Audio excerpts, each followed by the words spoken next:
Hello guys, this is effortlessly from expert.com. Today we have come up with a new template for managing the data of your customers, known as the CRM template or the Customer Relationship Management template. This template contains multiple sheets. I'll let you know how does this template work. First of all, the help sheet. The help sheet contains basic details about how does this template work. You can just go through them once in order to understand the working of the template. Next, the settings sheet.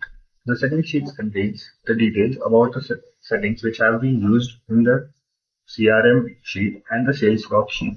You can just change this according to your needs. Next, the contact details sheet. The contact details sheet contains basic details about your customers. For example, name, the company, work function, phone number, work email, mobile phone, personal email, address, and any other notes that you would like to add for that particular system. Next, the sales log sheet. The sales log sheet contains the details about the sales that you have made to your customers. You can enter details like the date of sale, the name of customer, the amount of sale, the type of sale, and the invoice value. You can also add any other notes that you would like as per your requirement. Next, the contact log. The contact log sheet contains the details of the contact that you have made with your customers.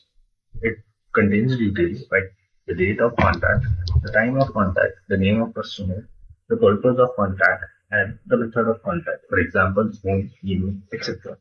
You can also add any other notes that you would like for that particular system. Next, the CRM sheet.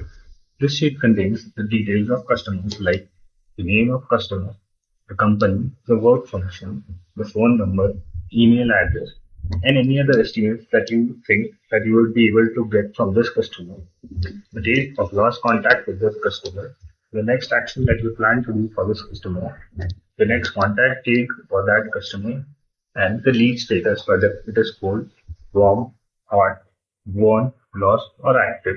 You can also add any other lead status as per your requirement and the source of lead, for example, email, Facebook, social media, referral, etc. You can also add any other notes that you would like for that particular customer. So this was the working of CRM template. I hope you like this video and you like our template. Please like our video and subscribe to our channel for more such videos and templates. Thank you guys. This is Athurva Bari signing off.